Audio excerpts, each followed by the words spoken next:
Yet again, South Africans are heading to the polls on the 29th of May to make their mark and hopefully vote for the change that every citizen is yearning for.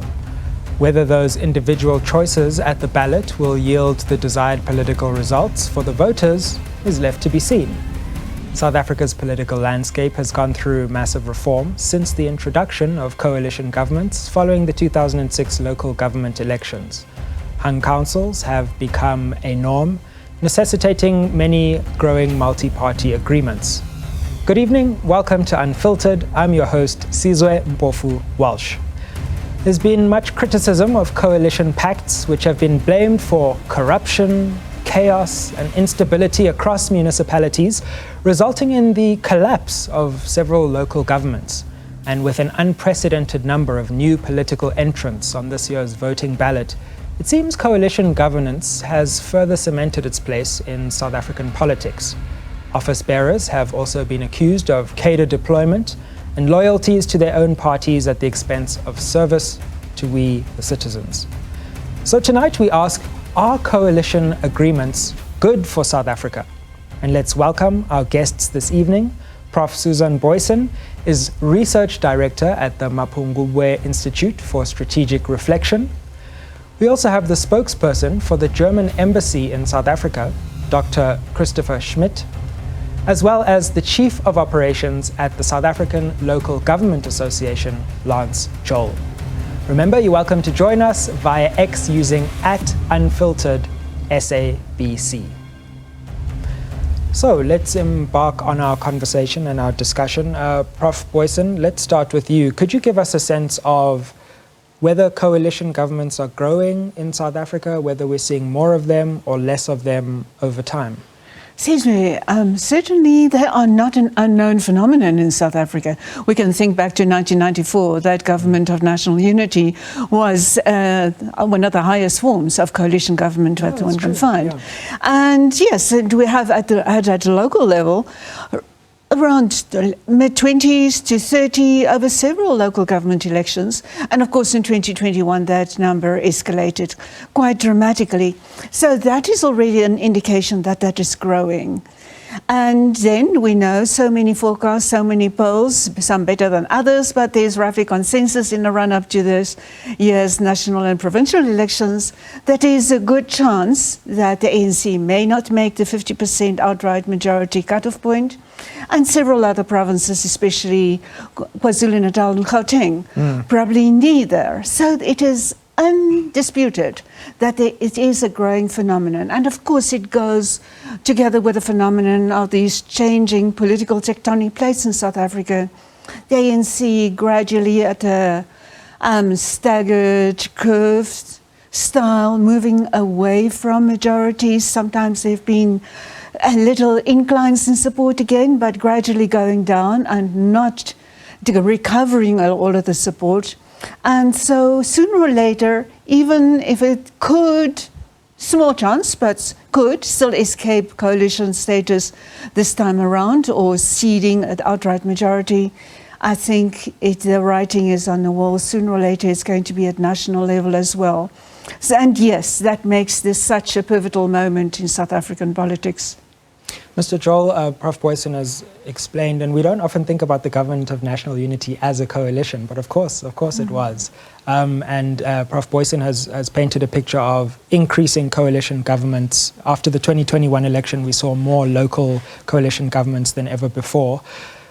What insights from the SALGA perspective have you gleaned from this increase in coalition governments, and what do you think this means for South Africa, that we are entering a new era of coalition politics? Well, firstly, as pointed out, coalitions at a local government level certainly are not new. With every single election since December 2000, we have seen coalition governments.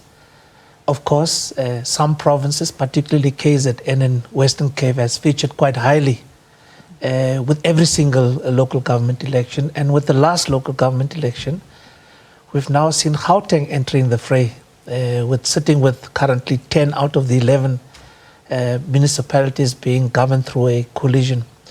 So it is certainly a growing trend, but not a new one. But what becomes more difficult is how we are managing those coalitions. So despite the fact that we have had coalitions since the year 2000, we've not found a mechanism to try and regulate those coalitions. And that's probably our biggest weakness at this point.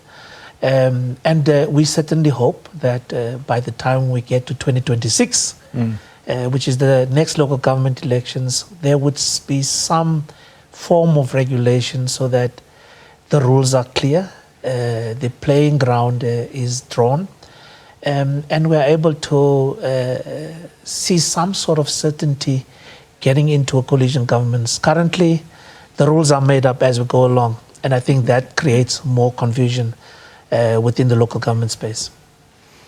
Dr. Schmidt, of course, Germany has a long history of coalition governments, stretching back many, many years, but I think since reunification, it's basically just been coalitions. What lessons do you think South Africa can learn, particularly as we enter potentially an era of national government coalitions, from the German experience? You're right. This is where Germany, I think there's rarely been a time in Germany where we had a one-party government. Actually, even if you go back to the aftermath of the Second World War, we're celebrating 75 years of democracy in Germany this year. So we've had the benefit of having a lot of time to get used to coalitions and to develop democratic processes and conventions, if you will, to make coalition governments more stable and thus also trying to get more of good policy out of a government. So my advice would be, if I may, to give democratic processes time to develop these kind of conventions. Not everything has to be regulated. I think at least that's the German experience. A lot of it comes down to democratic conversations, democratic debates, and the consensus that is formed by these processes. Absolutely. Prof. Boyson, do you think there have been any examples of coalitions that have worked particularly well in South Africa? Because we often lament coalitions, and we'll go on to where they aren't working well. But do you think there are any examples where we can build on coalitions working successfully? There are quite a number of local government coalition governments that are very stable. It all depends on how the politicians are behaving, where the politicians behave well and where they do not treat coalition government as a means to achieve what they did not achieve in the election results. And when they form bonds with political parties that they have some synergy with, and very often when there are actually sound agreements in place. Sometimes they have such a close relationship between these parties.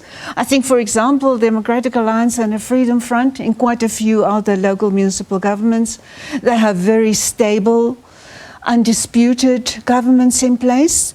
As well, in a few places, the African National Congress and the Patriotic Alliance, where the Patriotic Alliance had not jumped ship between some of the bigger parties, and there have been stable, well-operating coalition governments. And we also find that there can be good accountability, even internally. Sometimes these coalitions have broken up because partners internally have been holding one another to account. And yes, the fact that a coalition government also breaks up is not necessarily a sign of a bad government. Sometimes they are so bad that they really deserve to be broken up. But they have certainly worked in many places. It all depends on what the politicians and the political parties bring into the mix, whether they act more maturely. And I absolutely agree, South Africa is so green, so fresh in the coalitions game. And we develop practice as we're going along. But I think it is also time to develop essentials of a framework moving ahead. And there I agree with you too. And because coalition culture is being shaped on the ground, mostly in local government formations at this stage, and it is often chaotic. And that is where bad practices, probably bad practices, at least some of them, are becoming entrenched, and we're holding our breath to see whether that is going to rub off on provincial and national as well. Mr. Joel, before we get to what can be improved, do you think that we've experienced parts of coalition governments that are working, and what can we build on before we get to what needs to be changed? Well, since we're indeed, we have done an assessment. According to our assessment, there are 82 coalition governed municipalities, local district and metropolitan municipalities. Of the 82, let's call it politically stable, municipalities, 50. Yeah. So a majority of the coalition governed municipalities are politically stable, where councils are able to meet and conduct the business of council without disruption, and in between council meetings, the business of political business is getting on. It is the minority, 32 municipalities, but unfortunately, your bigger cities, your metros, that fall within the category of being politically unstable. So whilst they are in the minority, they are certainly getting the greater of the attention, particularly in the media space, but also particularly because the majority of the population reside in these bigger cities. So indirectly, service delivery is affected, and that's the direct impact of unstable political coalitions. But they are with us, and we must find a way to mitigate against the impact of the negativity that flows from political instability. In the absence thereof, we will continue to have the chaos we currently have, and we think we need to move more closer to stability. Indeed. Let's cut to a break there, and I'll come back and start with you, Dr. Schmidt, when we come back. We're talking coalitions. Are they inherently unstable? What has South Africa's experience with coalitions been? And can we expect more coalitions going forward in our democracy? When we come back, we'll look at some of the proposals to stabilize and enhance South Africa's coalitions. Stick with us. Do coalitions represent a new path for a more democratic, multi-party South Africa, or are they destined for instability? That's our conversation tonight on Unfiltered. Dr. Schmidt, could I ask you, in terms of specific proposals about coalition making, do you think there are any experiences or regulations that we can take from the German experience that we can at least consider here in South Africa, where, as Mr. Joel says, we're kind of still freewheeling a bit? Yes, you're right. I think we can't translate things that we have learned in Germany 100% to the South African context. We have to be very mindful of that. Political context is very different here. We have different histories and different political systems as well. But I think it is very good to learn from the mistakes others have made who walked the path before you. So I think, yes, in Germany, one important thing is that over the decades, we have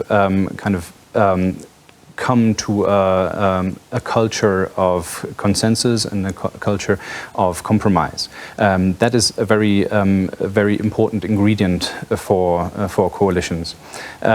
We also try to be at least very policy focused. So when two parties come together, they will try to agree on policies first, on the whole program that they want to put in practice during the whole legislative period, and only then talk about the positions and who gets which ministry, for example. So that takes a lot of political sting out of the negotiations for a coalition agreement. And in the end, you have a plan that you can work on for the whole legislative period.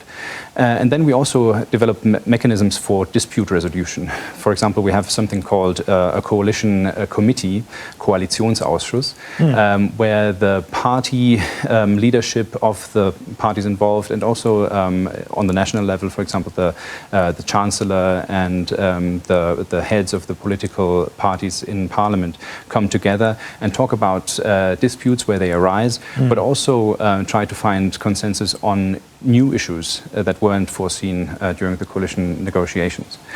So these are certain practices that I think countries where there aren't as many conventions in place can learn from.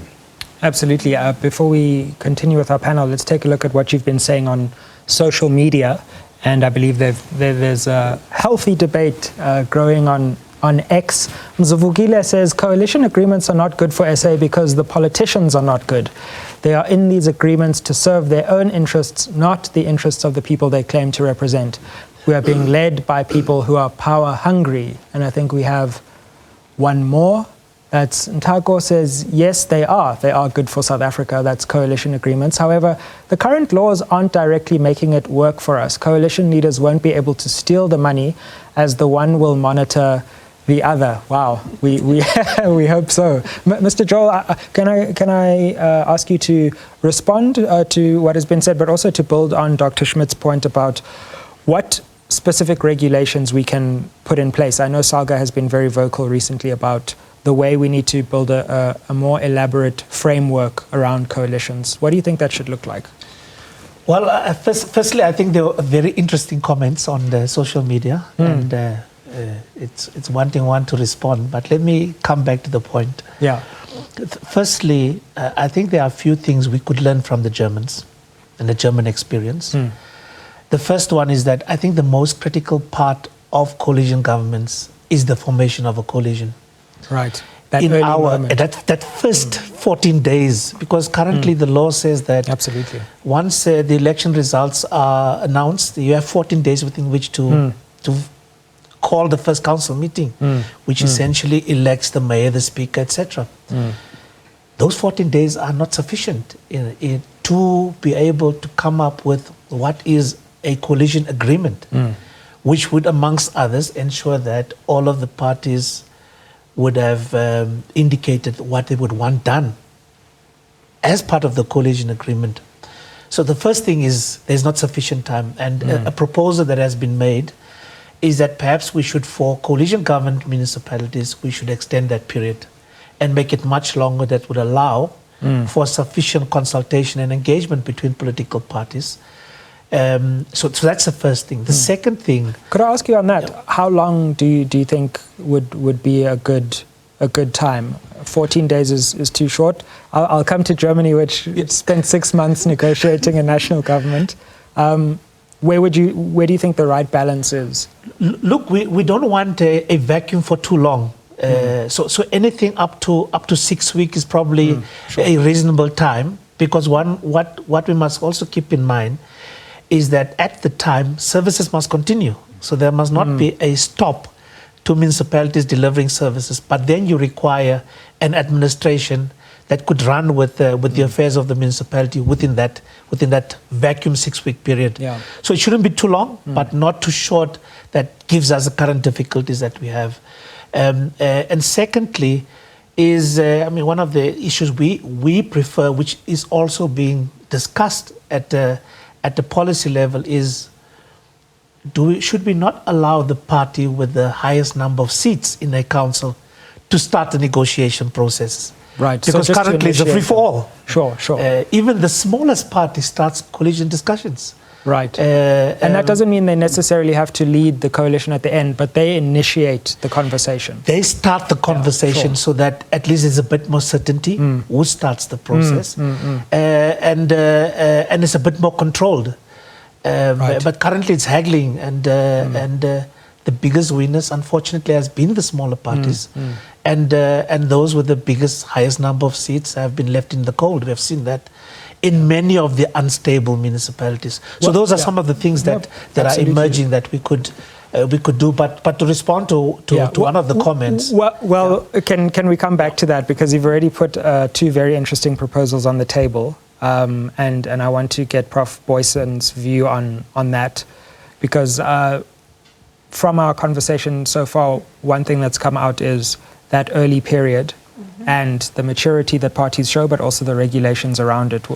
Do you think that the 14 days is too constrictive and leaves us with too narrow a window? And then what do you make of the biggest party initiating the conversation as a rule? Sure, yeah, definitely. And here we talk specifically the municipalities, local government, when you talk about 14 days. That is specified, and that is too short. In the past, we've seen in some cases it was fine. Even those parties, if they had had 6 months, they would probably still have decided to renege on those earlier agreements and find another partner in coalitions that would suit them better as times change. Because it's very difficult in South Africa to find a stable basis because party politics is so much flux. There's so many opportunities for political parties, opposition parties, to come together and to find some formation that can challenge the ANC, and we saw that shortly in the aftermath of the 2021 local election results, how the DA and the EFF, for example, got together and decided, no, the electorate had cast their vote against the ANC. Later, a few months later, they interpreted it in very different ways again. So that for those 14 days are for that level sphere of government. At the national and provincial levels, for example, it's not specified. Yes. There it says that after the election, at the first session of Parliament, for example, the President will be elected, and the Chief Justice convenes that meeting and oversees it, but it's not specified what period that should take place. And I believe there is a lot of deliberation within high-level government at this time as to how to project that transitional period. For how long should the bureaucracy be prepared to stay in place? Yes, they are continuous anyway, but with different political heads, they may act very differently. Should a coalition come about at national level, many of those people at top level could lose their positions because it could be a department that could be negotiated to go to another political party who may want to bring in their people. So could I just clarify this, because it's a very interesting point about what could happen in the next 3 months or so, because this is uncharted territory, but we have the election and the result is announced, and then in 14 days the president has to be elected, but that doesn't mean... We don't know about 14 days. The Constitution does not specify any period at all. Legislation at the municipal level specifies 14 days. Is it not that Parliament has to have its first sitting after 14 days of the election? I might be wrong here, but I thought that they had to sit after 14 days. I believe it is not specified, yes. But it has always been so seamless because it was very clear previously from election result who the winner is. Absolutely. This time around, maybe it is going to be clear, but maybe there isn't an outright majority. And interesting, a point of majorities, the Constitution, I counted the other day, I think there are 29 places where the Constitution mentions majority. Things are spelled out in terms of majorities, it's ingrained in there. So it's not a question as if the biggest minority party can go in and form a government at national or provincial level. There has to be some coalition, or of course, alternatively, there can be agreement to have a type of minority government, but that minority government would have to negotiate on election of leaders with some party. It could be various parties. It would be essential to negotiate with parties should legislation be adopted, because legislation must be adopted by a majority, and sometimes it's specified that a majority of members must be present, and then there was 50% or more than that must be present, and then a majority of those votes cast. And that can be a very unstable game at the national and provincial levels. Absolutely. Let's go to our next break. We're discussing coalitions, all the different permutations, and we as a country are learning as we go, but coalitions are here to stay, and we're asking whether that's a good, bad, or indifferent thing. Stick with us.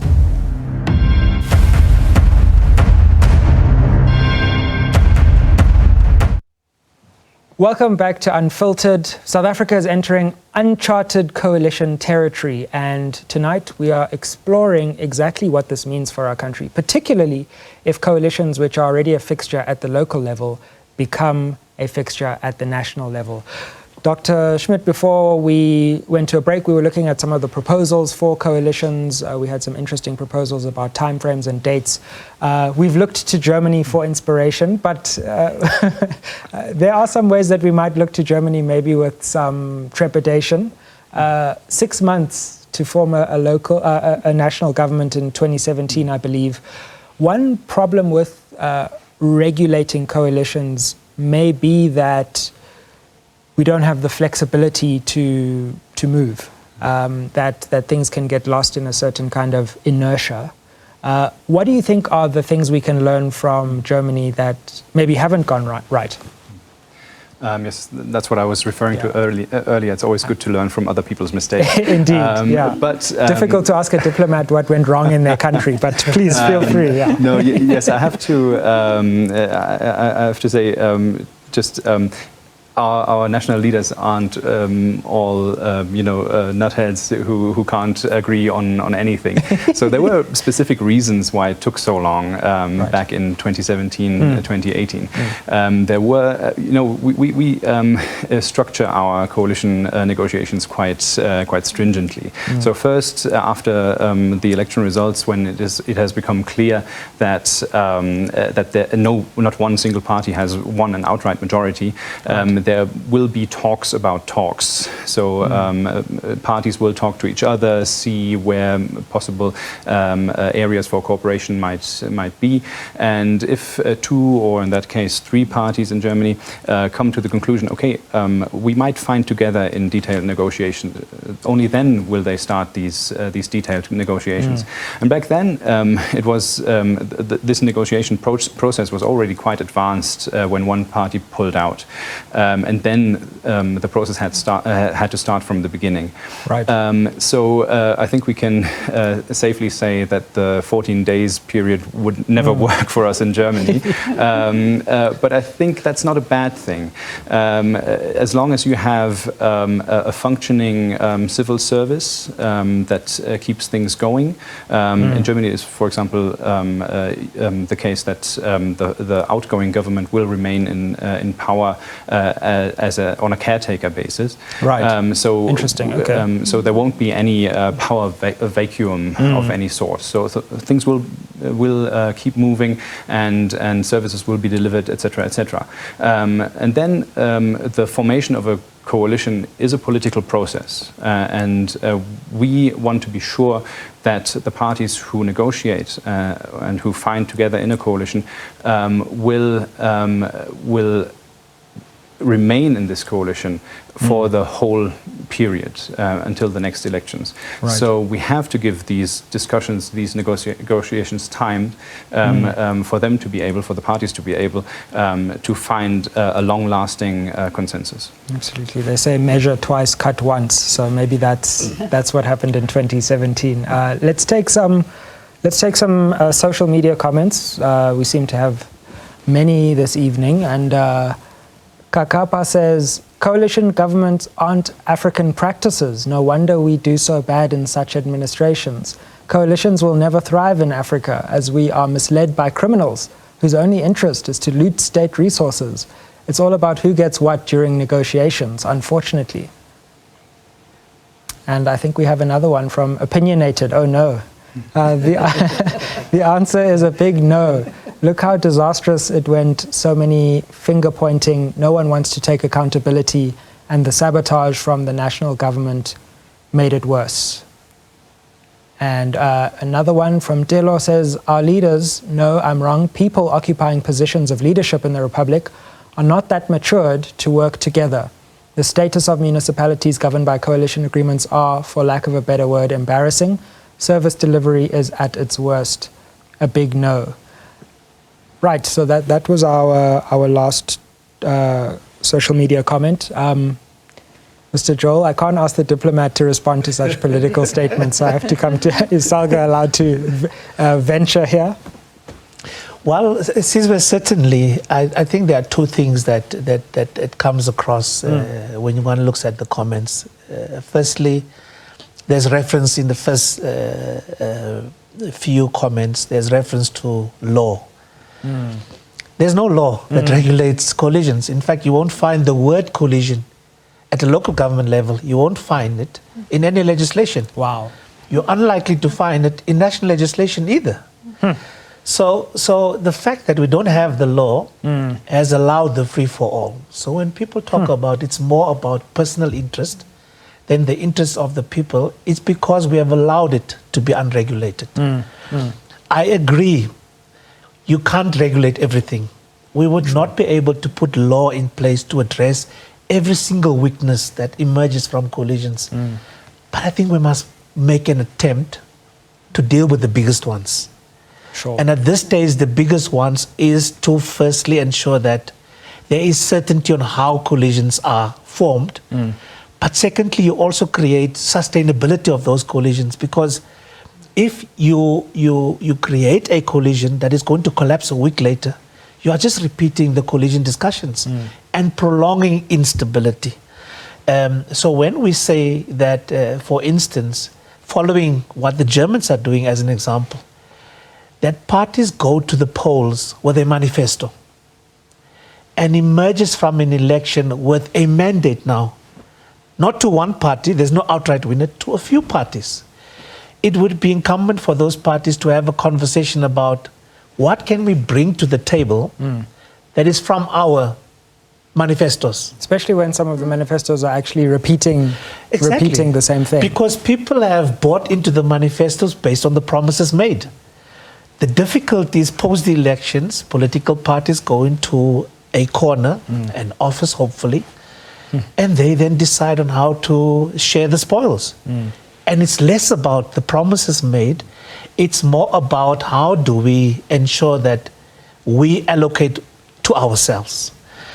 So when we talk about bringing guidance, typically that should inform some of the guidance, so that, one, if there's a requirement that coalition agreements must be publicized, all of us would then know what parties have agreed to. At this stage, it is marred in secrecy. So we do not know what coalition partners are going to do for the next period, because their coalition agreements are not made public. But lastly, we must put this back to communities. Communities have been kept out of the loop. So once they've elected, put their X, they are forgotten. It would be important to bring communities back into the formula, back into the equation, so that they can also inform what the next steps are and how parties are going to address their particular needs. So many things that one can respond to. Indeed. Certainly. No, you've put a lot of interesting questions on the table. Prof. Boyson, I wonder how you respond to any of how the discussion has unfolded with the German experience, coalitions, the fact that there's nothing in law about coalitions. And not in the coalition, in the constitution either. When the constitution was drafted, nobody envisaged a day when it may be necessary to regulate a coalition government. Which is so interesting, because multi-partyism is so much a part of the constitution, but then we don't talk about how it's supposed to work. The first article in the constitution, 1D, says South Africa is a system of multi-party democracy. There we have it. But in terms of regulating and creating frameworks for coalitions to get some order on this, I absolutely agree there has to be a coalition agreement, and that has to be publicly negotiated, or at least regularly reported back to the electorate and the constituencies out there. This is the progress we're making. And it must be accountable in terms of those parties' election manifestos. We can actually start at this point, early pre-election, and start doing systematic analysis of those coalition agreements and say, yes, you parties belong together, you parties belong together. And then we may also be able to sift out some of the superfluous rhetoric, unintended, or talk left, walk right phenomena that we often get in the constitutions, or the opposite, in the manifestos, or the opposite of that.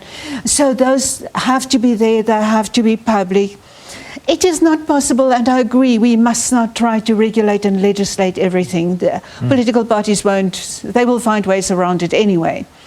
But to try to limit, for example, the numbers of times that motions of no confidence, there's a tyranny of motions of no confidence in coalition politics. That is the preferred weapon of war in those coalitions. It must be specified how regularly and on what grounds and whether it must be a substantive one. If one is brought, one cannot tell parties you cannot bring a motion of no confidence. That is part of democratic accountability and systems. Sure. But there must be specific grounds and certain alternatives that can fall into place should that motion be carried.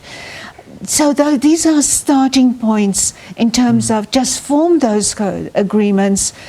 Do not make it binding, but make it public and accountable. And that will already help bring a lot of stability into coalition politics as we have it in South Africa. Absolutely. This evening we're discussing coalition politics. We've spoken about the lay of the land with coalitions. We've spoken about some of the proposals that are in the air at the moment about how we can regulate our coalitions. We'll speak about the future going forward and how some of these proposals can actually become tangible legislation or regulations, or exactly how we start really getting serious about governing our coalitions in South Africa. Stick with us. It's a fascinating conversation, very relevant to our upcoming election. See you after the break.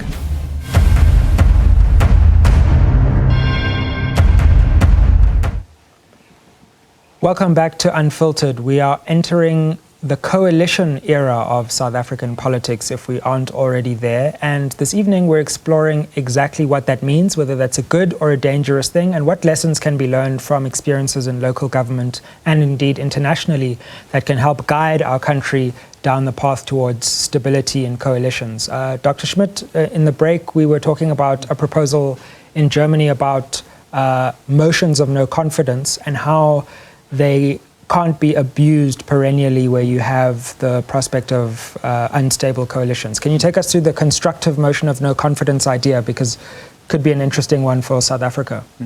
This is actually one of the lessons that Germany drew after the Second World War. After the first democracy in Germany, the Weimar Republic, has failed and was misused by the National Socialists, and that led to the Second World War in the end. So after the Second World War, we very carefully looked at our old constitution and then identified the areas where it went wrong and what we have to learn from it. And one of the things is actually the constructive motion of no confidence. As was said earlier, a motion of no confidence is part of a parliamentary democracy. It has to be possible that an incumbent leader can be voted out of office. But in Germany, we've put into our constitution that if a motion of no confidence is tabled and voted on, at the same time, the new incoming leader has to be voted on too. So there is no possibility of a political vacuum, and if one leader is voted out, the successor is automatically voted in. So if the opposition parties want to oust an incumbent leader, they will have to produce a successor, and they will have to make sure that they have the numbers to carry their motion. Prof. Boyson, it's an interesting proposal because we've certainly seen the danger of motions of no confidence, great accountability, but then suddenly you have a vacuum immediately after that. And this looms potentially nationally if we don't regulate it or think more deeply about it. Yes, indeed. I think a very strong case can be made for the constructive motion of no confidence, because it puts something in place, and then at the same time as voting out some people, you know what you're voting for to put them in place, and whether you really are ready as a political party then is ready to go with that alternative. So there's a lot to be said for that as a way to handle it, indeed. Absolutely.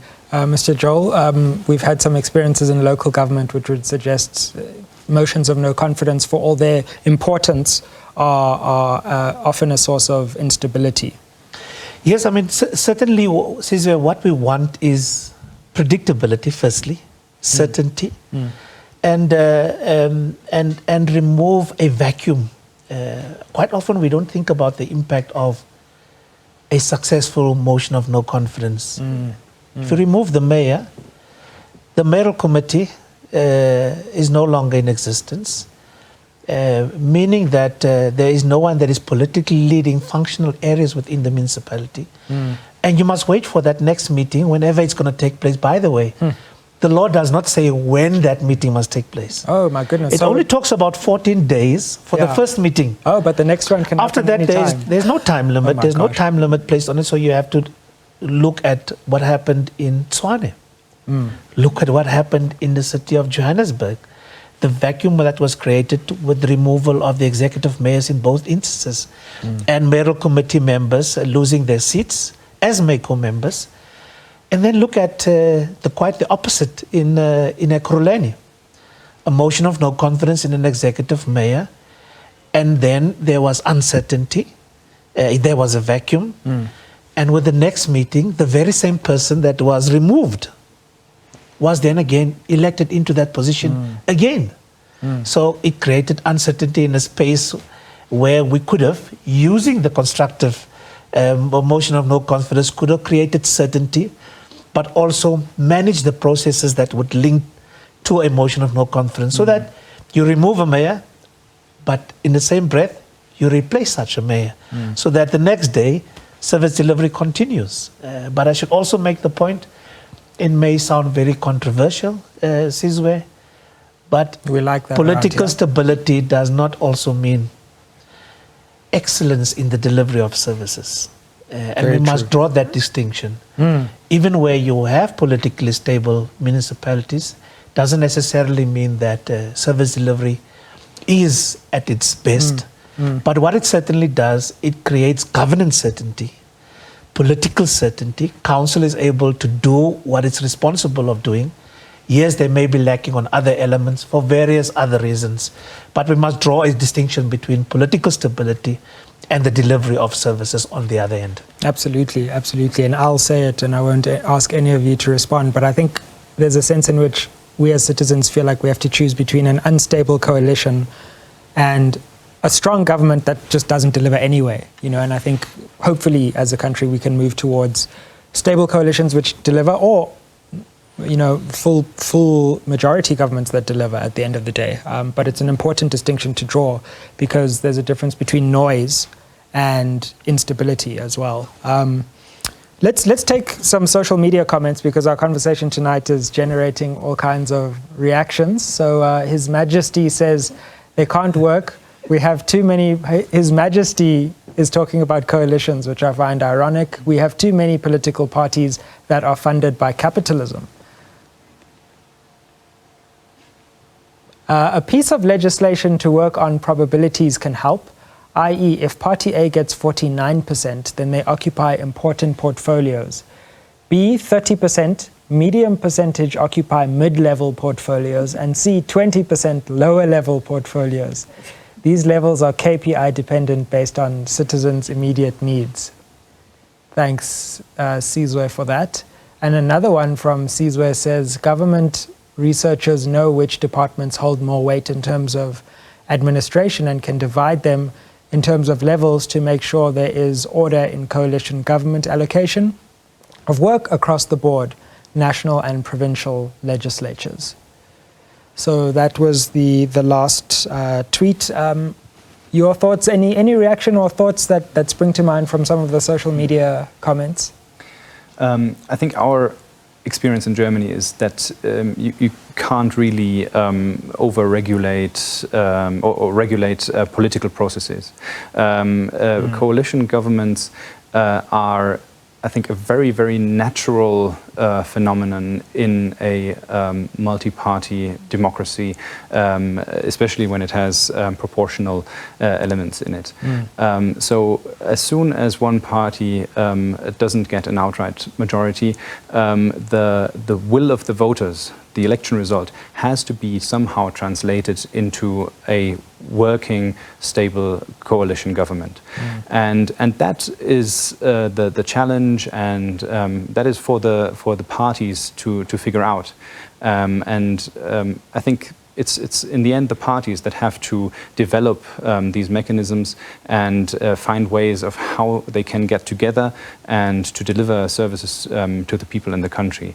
And as it was touched upon earlier, transparency is very, very important. In Germany, all the coalition agreements have to be published.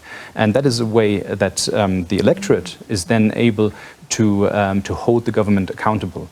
and then make a decision at the next elections to see whether the government has delivered or whether it will be voted out. Prof. Boyson, any concluding thoughts or reactions to the social media? Yes, it's fascinating, the idea of proportionality coming in there too, and possible contests for portfolios as to who will control which portfolio. And here we've already established much local political coalition culture at the local level. And we've seen how portfolios are being almost auctioned to contenders, and how possible alliance partners, even small parties that can give those top-up percentages that may also become relevant at provincial and national levels. As those small top-up percentages can bring people very powerful portfolios. Absolutely. Often not just politically and policy-wise powerful, but also income generating. Lots of opportunities for little kickbacks to and big kickbacks to political parties in controlling some portfolios. And we can imagine what pandemonium that may cause. For example, in a party like the ANC, where there's been there's one step up from being seriously demoted out of cabinet is to be given those small portfolios. And let me not name them now, but we all know them. And what will a political party do if it cannot place its wannabe high politicians in those kind of positions anymore? So there's a lot of territory that has to be negotiated before we get to the actual election results, and we are not making progress to address those. And in the end, it's going to be local political culture on coalitions that's going to prevail. Indeed. Mr. Joel, any concluding thoughts and reactions to the conversation so far? Well, my takeaway is that that media post, social media post, was really wanting predictability. That before an election, you can determine the rules, and based on the outcome, you take those rules and you apply them. It's not that easy. As we had said earlier, we don't want to regulate everything. We do want to leave room for political parties to use their discretion, and it should be about a conversation. After all, the fact that no party gets a majority means that when you get into a coalition discussion, you must make compromises. And you must be well aware of the fact that there are other parties that likewise got seats onto council. So it requires an open negotiation, but perhaps in a more regulated space. So we can't try and do everything and try and perhaps box political parties in the manner we would want them to. Allow political parties, after all, they are elected into that space. Allow them that, but within a regulated framework, without wanting to over-regulate the space, because it may create unforeseen problems, and it could get us into a worse space than where we were. Last input, I think the unfortunate reality is that we have had at the local government level 24 years of coalition governments experience. It is unfortunate that going into these elections in 2024 at the national and provincial level, that there's no framework to what could potentially be an outcome after the election. So we are going to see where we find ourselves now at the local government level, where we make things up as we go along, and it's a recipe for disaster. Well, thank you very much to the panel this evening for a fascinating conversation, and thank you very much for joining us for another installment of Unfiltered. Tonight, we have asked whether coalition governments are a good thing for South Africa, and we've seen that there are many opportunities that lie ahead, but several dangers, and our country will really have to think long and hard about how we avoid those dangers as we enter a new era of governance. Let's continue the conversation on social media at Unfiltered SABC, and thanks for joining us for another installment of Unfiltered News, Unfiltered Views, and Unfiltered Conversations. Have a good night.